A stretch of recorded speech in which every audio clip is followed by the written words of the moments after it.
नमस्कार, big breaking में आपका स्वागत है। मैं हूं आपके साथ माजिद अंसारी। जयपुर मेयर उपचुनाव से पहले बीजेपी में बगावत, विष्णु लाटा की ओर से नामांकन दाखिल। विष्णु लाटा को मनाने में जुटी बीजेपी की ओर से मनोज भारद्वाज पहले ही भर चुके हैं पर्चा। आपको बता दें कि 11:30 बजे तक नामांकन की जांच होगी। नामांकन वापसी नहीं होने पर चुनाव होंगे।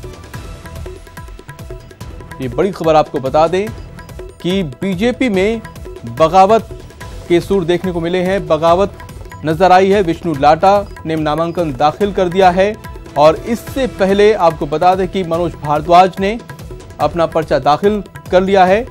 जयपुर मेयर उपचुनाव के लिए पर्चा दाखिल हो रहे हैं।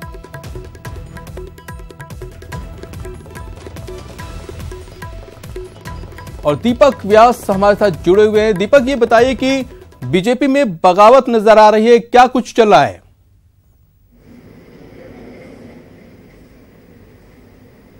देखिए माजिद, निश्चित तौर पर जो बगावत है वो बीजेपी में साफ तौर पर देखने को मिली है। फूट बीजेपी में देखने को मिली है और यही वजह है कि विष्णु लाटा जो कि बीजेपी के पार्षद है, उन्होंने बतौर एक तरीके से बागी होकर यहां पर जो नामांकन है वो दाखिल करवा दिया। उनकी तरफ से नामांकन दाखिल किया गया। उनके प्रस्तावक निर्दलीय पार्षद सुशील शर्मा बने हैं और कुल मिलाकर इसका जो एक तरीके से खामियाजा है वो बीजेपी के सामने यह है कि यदि वो उन्हें विष्णु लाटा को मनाने में कामयाब नहीं होती है, उनकी मान मनोबल करने के बाद भी वो कामयाब नहीं होती है, तो ऐसे में 2:30 बजे से लेके जो वोटिंग की प्रक्रिया वो शुरू हो जाएगी और उसके अंदर बीजेपी को नुकसान ये झेलना पड़ सकता है कि अभी संख्या बल के लिहाज से उसके पास 63 पार्षद हैं और ऐसे में यदि विष्णु लाटा खड़े रहते हैं और यदि चुनाव होता है तो ऐसे में विष्णु लाटा के समर्थन में यहां पर जो बीजेपी के 63 पार्षदों में से कुछ पार्षद हैं वो खिसक कर जा सकते हैं, यानी कि क्रॉस वोटिंग यहां पर हो सकती है और उसका नुकसान बीजेपी को यहां पर उठाना पड़ेगा।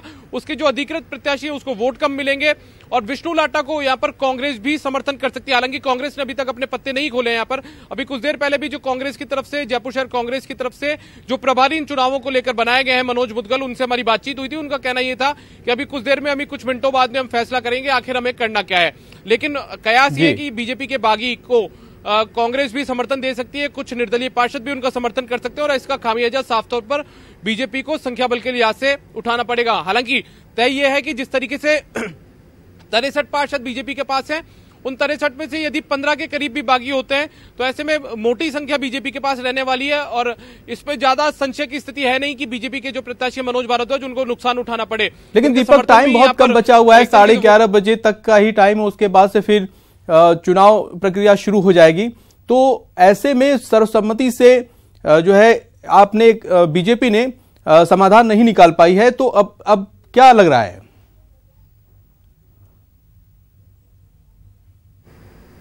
देखिए माजिद, 10 से 11 बजे तक जो नाम दाखिल करने की प्रक्रिया थी वो खत्म हो चुकी है।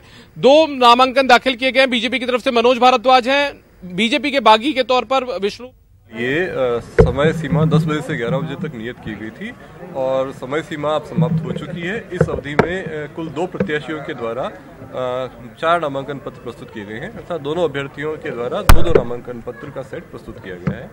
एक श्री मनोज भारद्वाज और श्री विष्णुदत्त शर्मा लाटा, उनके द्वारा नामिनेशन पत्र प्रस्तुत किए गए। प्रस्तावक की अगर बात करें तो कौन कौन है प्रस्तावक? वो डिटेल का विषय है, वो अब समीक्षा होगी 10 बजे 11:30 पर। कार्रवाई रहेगी आगे की? 11:30 का समय समीक्षा के लिए निर्धारित किया गया है, जिसमें नामिनेशन पत्रों की जांच की जाएगी। Thank you.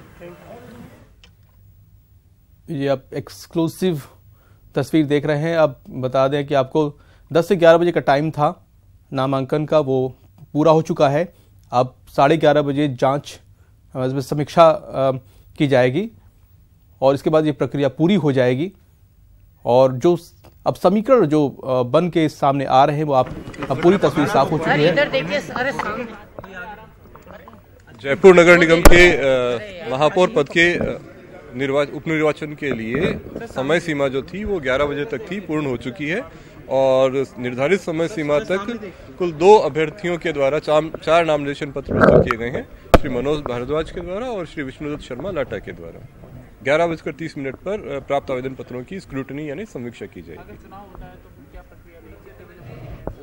11:30 पे समीक्षा के उपरांत 2 बजे तक का समय विड्रॉल के लिए अर्थात नाम वापसी के लिए नियत किया गया है नाम वापसी का समय होने तक यदि 2 या 2 से अधिक अभ्यर्थी रहते हैं, उस स्थिति में 2:30 से लेकर 5 बजे तक निर्वाचन होगा और उसके तत्काल पश्चात मतगणना होगी।